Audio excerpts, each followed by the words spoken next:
12वां अध्याय देवी चरित्रों का पाठ महात्म्य ध्यान।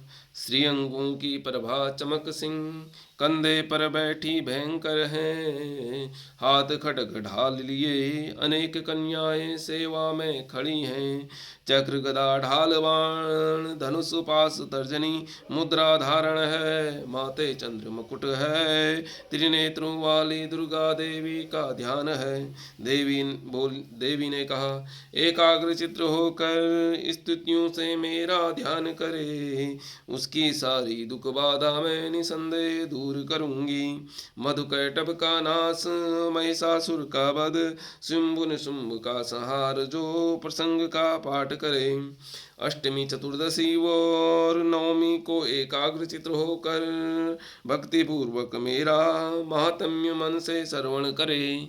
उन्हें पाप नहीं छुएगा, जो कोई विपत्ति नहीं होगी, प्रियजनों के बिछोह नहीं होगा, दरिद्रता नहीं होगी।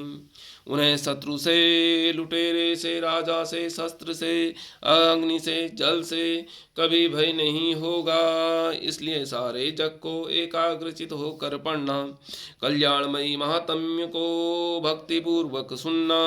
महात्म्य महामारी जनित समस्त उपद्रवों को तीनों प्रकार से उपतादों को शांत करने वाला है। मेरे मंदिर में विधि पूर्वक महात्म्य पाठ करता है, उस स्थान पर सदा मेरा साधन्य बना रहता। याज्ञिक पूजा यज्ञ महोत्सव के अवसरों पर मेरे चरित्र का पूरा पूरा पाठ हवन करना है। मानुष विधि या भिन्न विधि पूजा का हवन करेगा, उस पूजा को मैं बड़ी प्रसन्नता से ग्रहण करूंगी। शरद काल में जो वार्षिक महापूजा की जाती है, उस अवसर पर महात्म्य को भक्ति पूर्वक सुनेगा। सब बाधाओं से मुक्त धन धान्य संतानवान होगा। कृपा से मनुष्य सारे भविष्य निसंदेह समृद्ध होगा। मेरे इस महात्म्य दुर्प्रभाव की कथा सुनता है। युद्ध में पराक्रम सुनने से मनुष्य निर्भर हो जाता, शत्रुओं का नाश होता, समृद्धि की प्राप्ति होती है। महात्म्य सुनकर पुरुष का कुल आनंदित होता है। सर्वत्र शांति कर्म से बुरे स्वप्न दिखाई देने पर महात्म्य श्रवण करे। ग्रह जनित पीड़ा होने पर विघ्न भयंकर ग्रह पीड़ा सब शांत करता है। मनुष्य देखे दुष्प्रभाव शुभ स्वप्न में बदल जाता है। बाल ग्रह आक्रांत हुए महात्म्य शांति कारक है। मनुष्यों संग फूट कर होने पर मित्रता कराने वाला है। सारे दुराचार बल का नाश करने वाला है।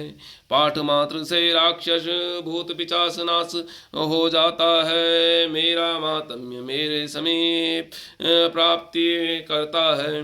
पुष्प अर्घ धूप गंध आदि जो पूजन करता है, विप्र भोज से, होम से, प्रतिदिन अभिषेक करने से, नाना प्रकार के भोगों के अर्पण दान आदि से प्रसन्नता उत्तम चरित्र का श्रवण मात्र होती है। महात्म्य श्रवण से पाप नष्ट, आरोग्य प्रदान होता है। मेरा दुष्प्रभाव जब समस्त प्राणियों का रक्षा करता है। मेरा युद्ध विषय के चरित्र दुष्टों दैत्यों का संहार करता है। श्रवण करने से मनुष्य को शत्रु भय नहीं रहता। देवताओं और वर्मों की मेरी स्तुति की है। वर्मा जी ने स्तुति सद्बुद्धि प्रदान करती हैं। वन में सुने मार्ग दानव दल में से घिरे जाने पर, निर्जन स्थान में लुटेरे सन्नु पकड़े जाने पर, सिंह बाघ जंगली हाथियों के पीछा करने पर, राजा ने क्रोध में आकर बदबंधन का आदेश दिया हो। महासागर में तूफानी नाव में डगमगा होने पर, भयंकर शत्रु से शस्त्रों का प्रहार होने पर, भयानक बाधा वेदना से पीड़ित होने पर, मेरा चरित स्मरण करता जो संकट मुक्त होता है। प्रभाव से सिंह जंतु चोर नष्ट हो जाते हैं।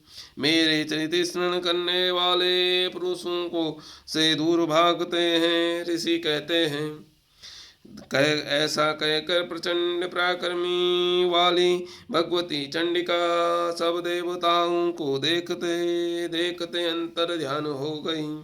सारे शत्रुओं को मारे जाने से निर्भय हो गए। यज्ञ भाग लेते हुए अधिकारों का पालन कर रहे विध्वंसक महापराक्रमी देव शत्रु शुंभ मारे जाने पर संसार विध्वस्त करने वाला महाभयंकर पराक्रमी थे। महाबली निशुंभ मारने जाने पर शेष दैत्य पाताल चले गए। भगवती में ऐसे में भगवती अंबिका देवी बार बार प्रकट होती है। राजन माँ भगवती जगत का संचालन करती है, जगत को मोहित करती, जगत को जन्म देती है। प्रार्थना करने पर संतुष्ट हो समर्थ प्रदान करती है। वे माँ काली ही इस समस्त ब्रह्मांड को व्याप्त है।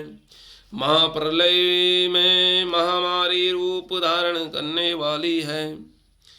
काल महामारी रूप अजन्मा सृष्टि रूप प्रकट होती है। वे सनातनी देवी ही समय अनुसार भूतों की रक्षा करती है।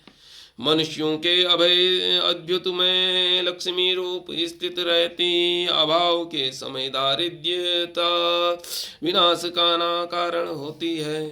पुष्प धूप गंध से पूजा कर उनकी स्तुति करने पर धन संपदा धार्मिक बुद्धि उत्तम गति प्रदान करती है। ओम। इस प्रकार मार्कंडेय पुराण के सर्वांग मनवंतर कथा के अंतर्गत देवी महात्म्य में फल स्तुति नामक 12वां अध्याय